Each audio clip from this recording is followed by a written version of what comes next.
If you're a maintenance supervisor for a commercial property, you've had to deal with everything from leaky faucets to flickering light bulbs. But nothing's worse than that ancient boiler that's lived in the building since the day it was built, 50 years ago. It's enough to make anyone lose their cool. That's where Grainger comes in. With industrial-grade products and dependable fast delivery, Grainger can help with any challenge, from worn-out components to everyday necessities. Call, click Grainger.com, or just stop by. Grainger, for the ones who get it done. Audio Jungle.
Good evening. Welcome to WSBI, your Resource for Success podcast program, where you get to meet inspiring women-owned businesses from across the country. My name is Kimberly McLemore, and I am your host. With us, we have Toni Moore, founder of Legally Chic Limited.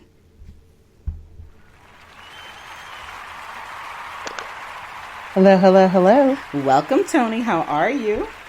I'm great. Thank you for having me. It's always a pleasure to get a chance to just share some of my knowledge and information and strategies to help others up-level their success. Well, it's an awesome opportunity. You being there in Pennsylvania. I'm here in the D.C. area, and I always love to be able to talk to women-owned businesses outside the area and love to hear their story, and can't wait to hear what you have to tell the listeners this evening. So, on that note, can you give us a little bit of background about yourself?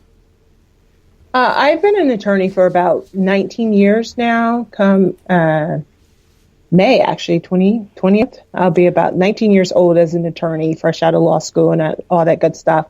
And for the most part, I started out in litigation at a firm that we did like a lot of insurance defense. So it really depended on who showed up for the insurance defense. And I was like, you know what? I don't really like motor vehicles. I don't really like come what may type of stuff. Mm-hmm. So while it was good, I kind of carved out my own niche area and went into family law. Like, why? But I went into family law for several years, and then I learned a lot about pensions and defined benefit plans, and I was already intrigued and had done estate planning along the way. And so I started taking some tax courses and helping people with their businesses and things of that nature. Still had a job, still like the general practitioner area, primarily because I'm a free spirit and I don't like to do the same thing over and over again. You feel me? Yeah, I do. I understand. Yeah. So I'd be like, enough of this. And after a while, I'd be like, I need something else. And then I'd get bored.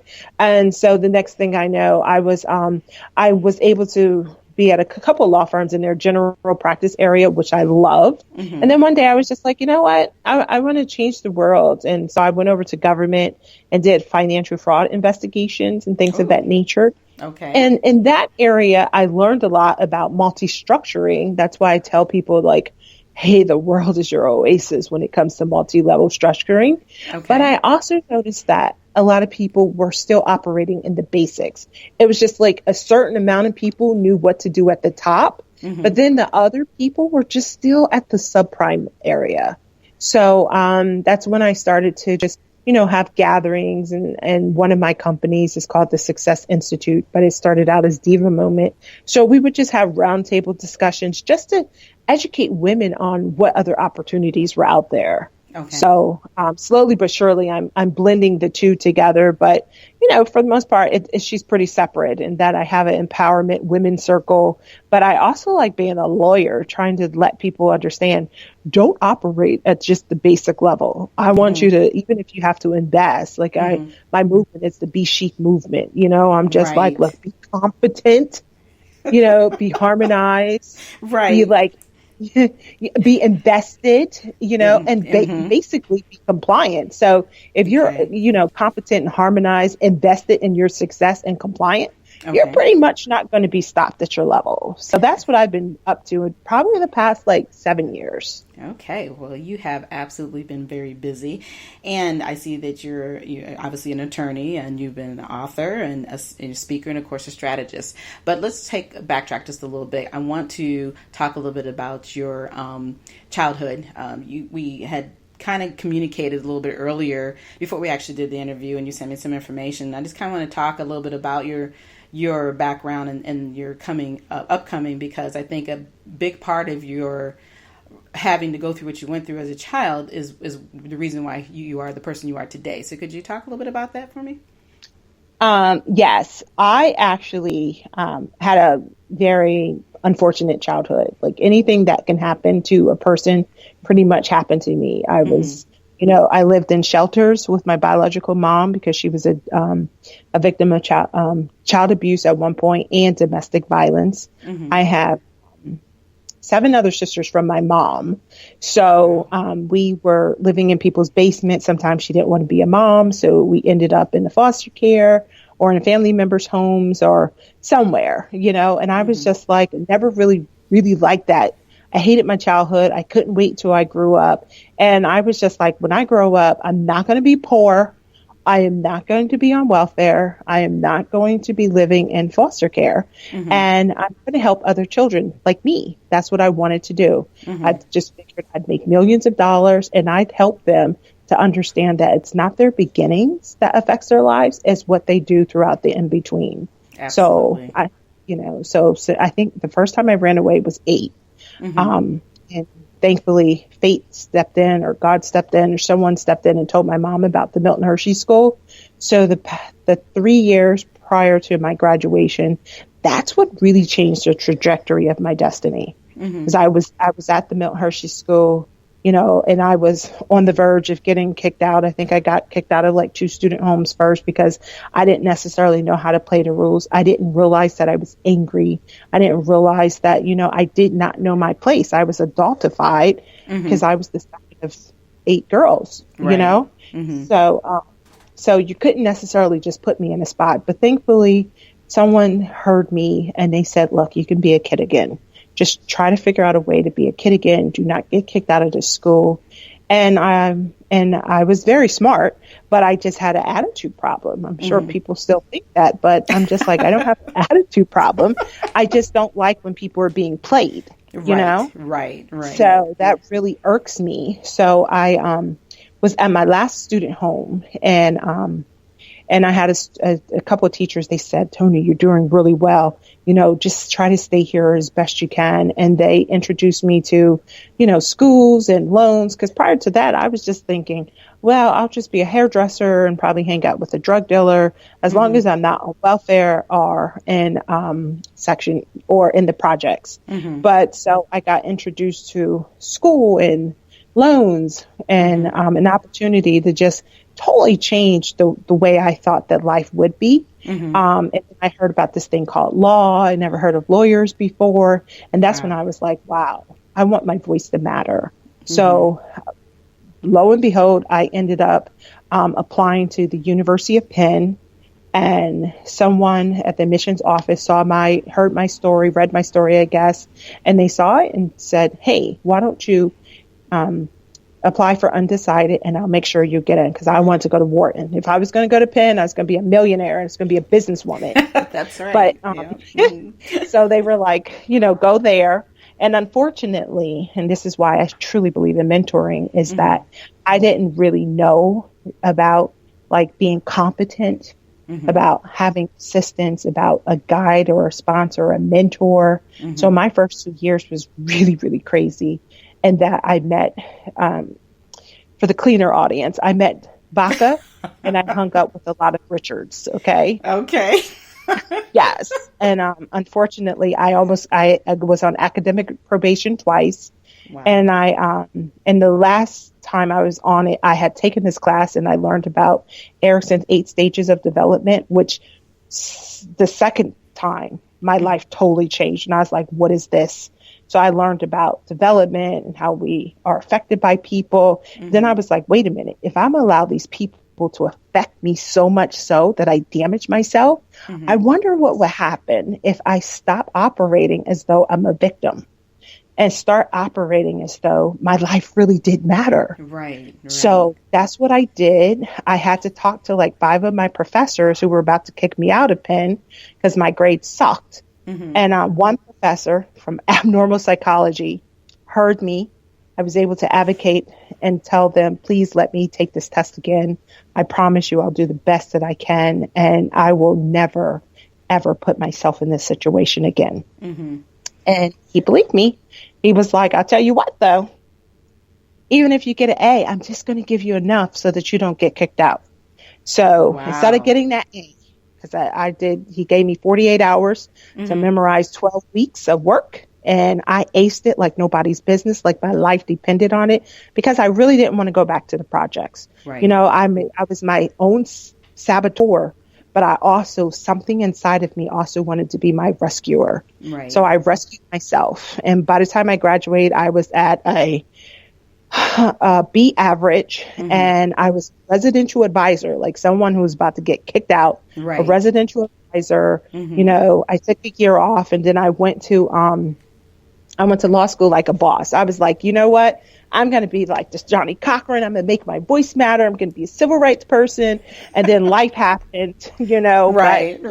And I'm still there. I'm still champion for the underdog, but not the underdog in civil rights, the person who is just beginning. Mm-hmm. And I don't want them to be part of that statistic. You know, like you start your business and then you lose your husband and then you end up in bankruptcy. And then you're like, oh, I hate this. And I made a mistake. Mm-hmm. If I can help someone, I will.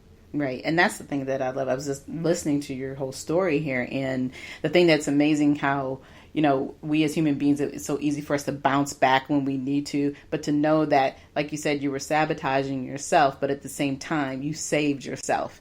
Yes. You know, even though you had a few people there to kind of guide you the best that they could to keep you from going back the other direction, you already understood that that was not where you wanted to be. So to put yourself in that position to play both ends of the stick, you know, that was pretty brilliant on your end. But at the same token, I actually believe that, you know, God led you to that way so that you could understand to see who you really were, so you could value who you were as a human being, so you can move forward and do great things. And this is where you're at today. So yes. It's amazing. It's a sad story, but it's at the same token, it makes people understand that, first of all, you're not the only one. There's always somebody out there who's been through worse than you, who may still be going through it, but there's also those great examples of what it takes. It's not about where you come from, but like you said, about where you're heading to. And yes, and that's the beauty of it. So you have absolutely made some phenomenal changes in what you're doing for other women. I think is even more important. So that's the next thing I kind of want to jump into, is that you have some of these other programs. Talk about the legal side and what it is that you provide for women women who are going into business, or any person who would be coming into business. What advice would you give them?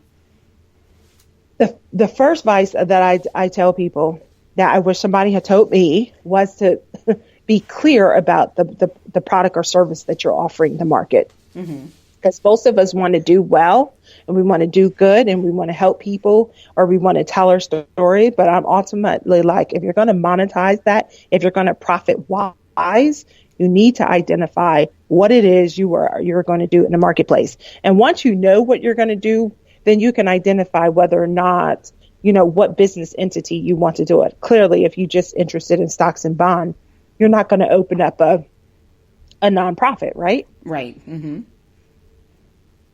But if you want to do real estate, then you may just stay in the LLC world. You definitely don't want to be a sole proprietor. But then there's some people who all they want to do is artistry, you know, and the likelihood of an artist like painting something in their kitchen or looking at the landscaping, the likelihood of an artist being sued, it's slim to none. Okay. So when you identify what it is that you want to bring forth into the marketplace, and I can always take myself an example because I'm pretty much like the engine that could, the engine that stopped, the engine that rolled over.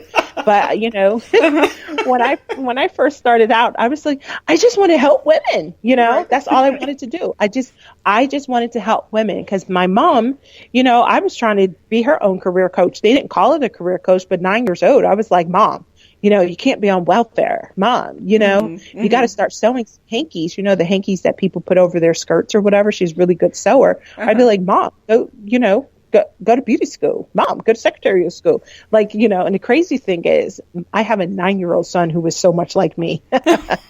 I'm like, he is just like me. And I absolutely love it because I'm very curious as to how he's going to turn out now that I know who he is, that I know who I am, and that I can nurture him to greatness. So for me, in my head, my hypothesis is that if someone raises up their hand and they get the full information that they need, then in all likelihood, they will fulfill something greater than their realities. That's what I'm operating off of. Like, we always hear about the scarcity mindset, but I'm like, just think if people are actually who want it. Because I had people who I was trying to force feed them, and then they end up, spewing it back. Like, I didn't ask for this or whatever. Right, so now I stay in my lane. So, that's how I ended up in coaching, because all I wanted to do was help people. So even if you don't know, you just have to have some mindset, some semblance of what you want.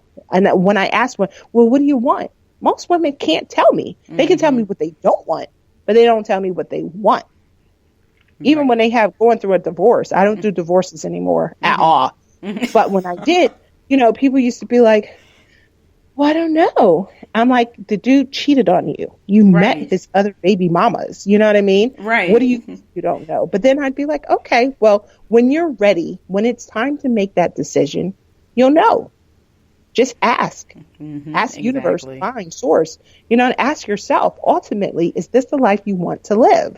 If not, be crystal clear about what you want, because when you're walking by faith and you have your eyes on a prize, then each day you can just step up and be like, oh, I'm not at the prize, but I'm getting closer. That's the first thing. Identify what that prize looks like. Right. So, because a big part of what most people I find in business have a problem is they seem to think they have a passion, but a lot of times that once they figure out what that passion is, they're usually stuck taking that next step. So it's always, this is what I want to do. Okay, well, what do you want to do beyond that? It's much bigger than just saying that for instance, if you know how to cook, it amazes me how many people want to come in business and say, hey, I'm going to sell my dinners. Okay, well, do you understand all the pieces that come with selling that dinner? So is that passion of wanting to cook, but do you know what type of, like you said, what type of business do you want to be in? Are you trying to get a kitchen, and what is it you're trying to accomplish? And you're absolutely right. Most people do not know how to answer those pieces. So then once you take that next step, what other advice do you provide? So then the next step is, I always try to personify their business. And I used to call it a man, but then, so many people divorce their men. So now I'm like, okay, let's pretend like it's your best self.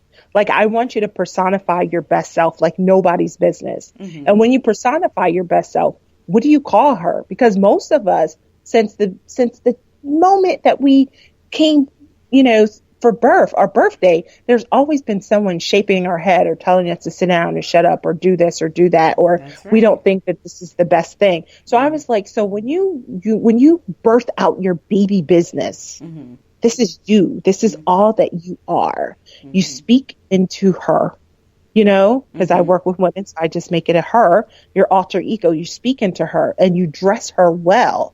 And when I talk about dress your business for success, I'm actually thinking about it from, like, I'm adopted as well. My mom is down in the DC area, and she's a fashion designer, and I watched her since I was a little child, like putting patterns together and putting dresses together and putting suits together and putting fashion shows together. And it's not just about, oh, voila, It's more about, you got to cut it out. You got to customize it. You got to follow the program. You got to give yourself some ease. You got to tailor it. You can't just take it off the rack. So that's, i.e., where Legally Chic came from as well. Okay. But I'm just like, I want you to look at her and dress her. What does the contract look like? Because you got to cover her, you know? Right. You got to own your vision of her, what she looks like. You got to vocalize what you need. You know what I mean? Ultimately, you have to personify her and make her a person. And when people personify, first of all, that's a huge shift for them to personify business. Not as a man, not as a child, but as your best self. You exude all that you are and you put it on this entity. Because as far as lawyers are concerned, once you set up an articles of incorporation, you breathe life into an entity. That's your artificial being anyway. So if it's going to be a business entity, allow it to be an embodiment that all of that you are. So then I get people to just go back into their imagination, go back into their dreams. What was it that you always wanted? Because it's already hidden, it's dormant.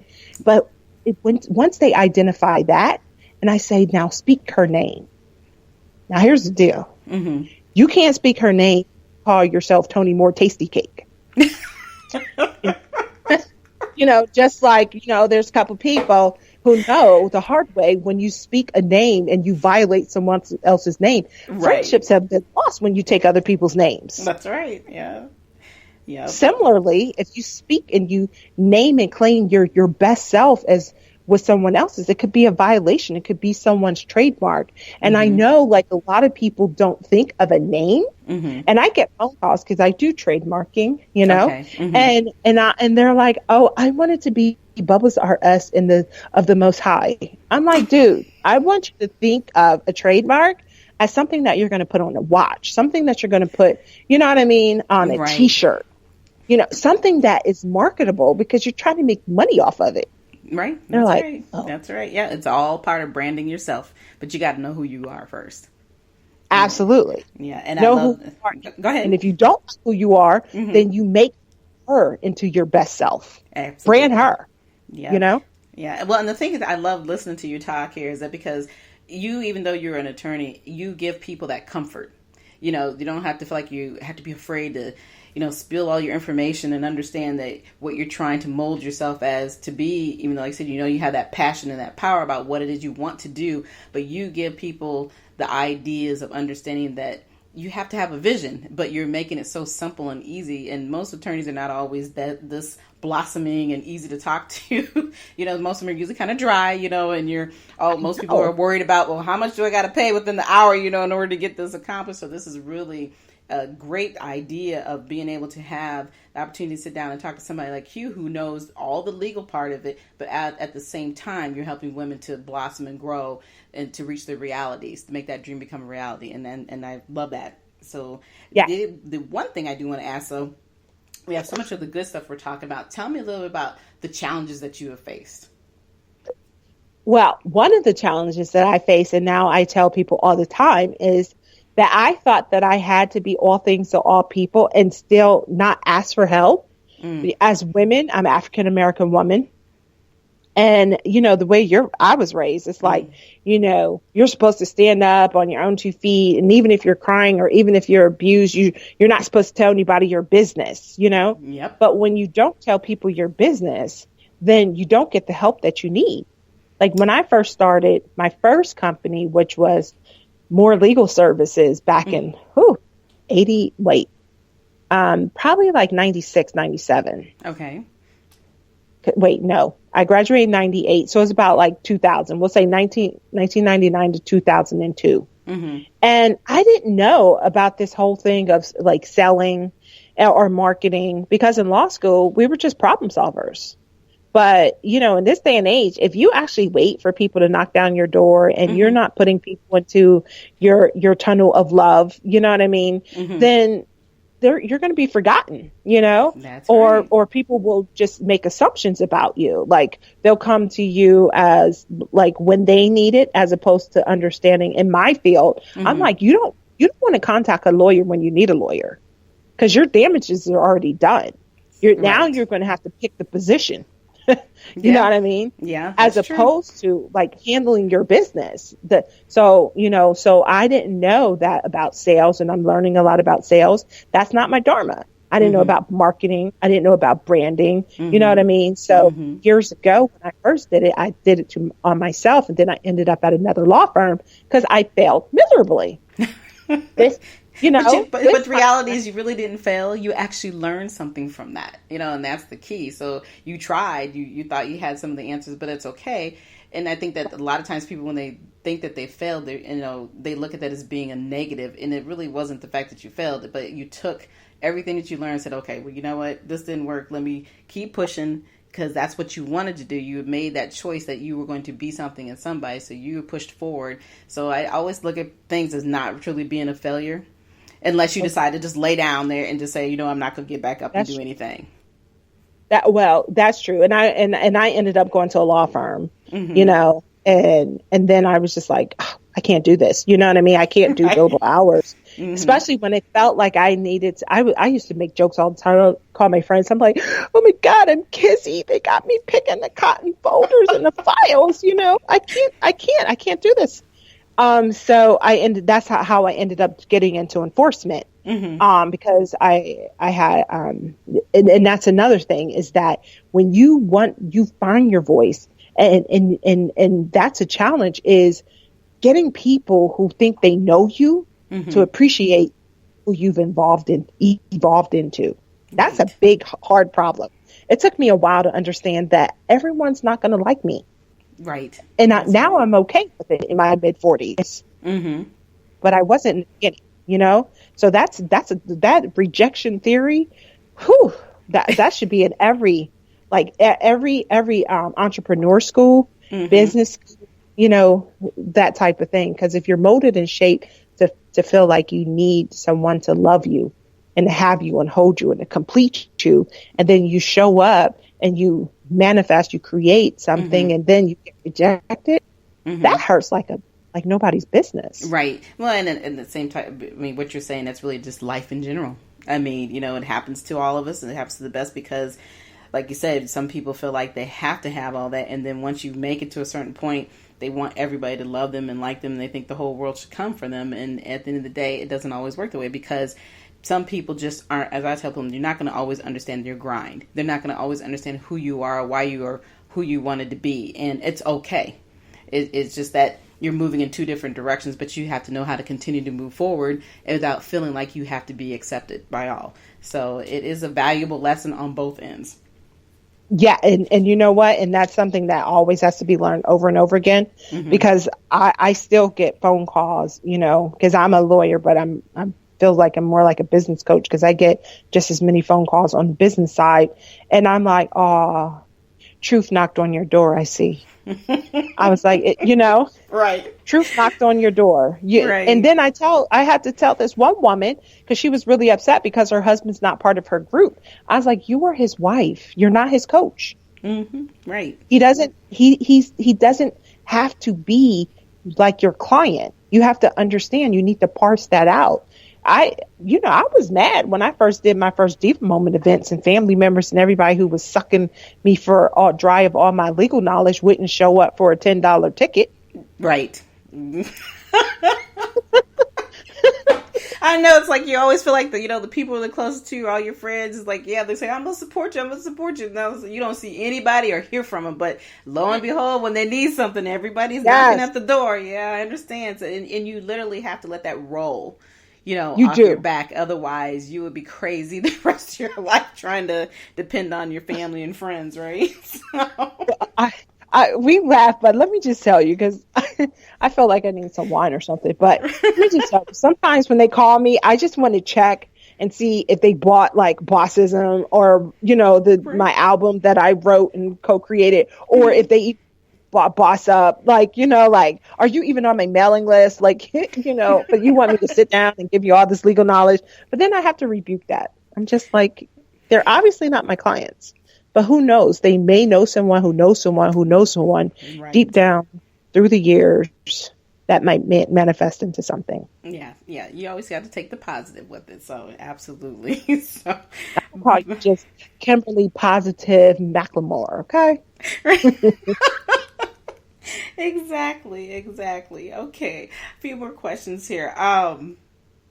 Tell me that, okay, we all know that everything that you do is based off of truly helping women. So if you had one thing that you wanted to share with a woman that was standing in front of you right now, what would that one thing be? The one thing I would tell her to do is to learn the rules and regulations that's impacting her business, and also learn what else, the possibilities of what else. Right now, I am on a big push to get more people to understand that, with regards to like contracting and federal contracting or local contracting, like governmental contracting, I want to find out how we can up level our success. And seemingly there's a lot of people who don't look like me or talk like me or come from my background. And someone has told them how to get governmental contracting. And when I talk to people that look like me, they're like, oh, it's so hard. Yes, it's freaking hard. However, when I play basketball with champions, that was hard. But when you practice every day and you get acclimated and you start practicing where they are and take advantage of the resources that I had to learn how to do the second part of University of Penn, then it doesn't seem as hard as it used to be. And I'm just like, I was American history major, and I just want people to just see themselves at the beginning, but not stay there. I met someone that's OIG. She does investigations for the SBA. And she's like, there's so many people who are not taking advantage of this opportunity, this 3% or 5% set aside. I think it adds up. But other people are. They're like bringing in their secretaries. They're bringing in their janitors. They're bringing in their children's teachers or whatever and putting them in as like farce, like fake partners, so to speak, so that they can what our ancestors paved the way for. So I'm like a big push, my name is Moore. It's my married name, but still I'm just like, yo, I want you to go for bigger, better, more, but you got to know the basics and you got to work your gifts and you got to, even if you have to invest, I'm like, get invested into the next level and be compliant. There's so many people who mess up because they try to be slick. Amen. You got that right. Yep. Always trying to cut those corners and never really learning the things that they need to know. Absolutely. All right. So now that we've gone through all of this, could you tell the listeners how they can get a hold of you? Sure. I am on social media at MS for Master Strategist Toni Moore, MS Toni Moore. I'm also on LegallyChic360.com. And that's my firm. That's the firm brand. And I also have, I also like once a month, I started to give people like check sheets or, guides for them to up level their success. I mean, I dream, sleep, eat strategies. So it's like LegallyChicStrategies.com. Last month it was a trademark class. It's like 5-day trademark class. You learn about the rules, you do your own thing. Obviously, if you need more than the do-it-yourself guide, then I'm always available. But some people just need that extra. Someone opened up the door for me. Someone gave me their food. They gave me their shelter. They gave me their clothing. They gave me their ear. So far be it from me not to at least offer the strategies. Well, awesome. That is excellent, because would definitely want to be able to reach out to you. Is there a number that they could reach out to as well? Well, I do like intake first, only because there's a lot of people who, when you're on the internet, I do like to keep it in a boutique level, and I can't help everyone. Right. So, right. But I do have, if you go to Legally Chic 360, then, there is definitely an intake process. I do even offer on that site, like you can do a consultation for like 20 minutes. Okay. So on the contact page of Legally Chic 360. I always get nervous about putting out my phone number. Then I have all these phone calls, Right, and I'm like, exactly, yeah. I'm like, I just need you to know, I stay in the business lane as much as possible, you know. Okay, no problem. Well, they definitely know where to find you, and then we definitely would like for you to become a member from the Women's Small Business initiative here, because that would be a great way for them to also reach you. It's easy to become a member. It's a free opportunity, so it'd be great if we can have you on board. Okay. And also, the other thing I want to say is thank you so much for this opportunity. I know you're very busy, and we've been trying to get back and forth to each other to get this done, so it was great to have you on this evening. And I'd like to say thank you for sharing your story. Yes, ma'am. And for everybody else, I am here every Thursday evening at 7 p.m.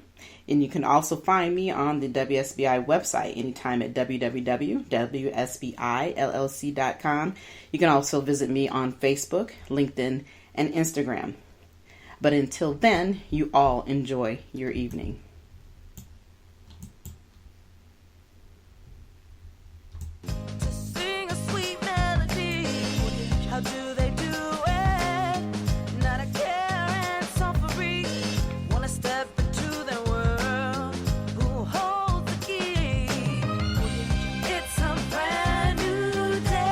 You good?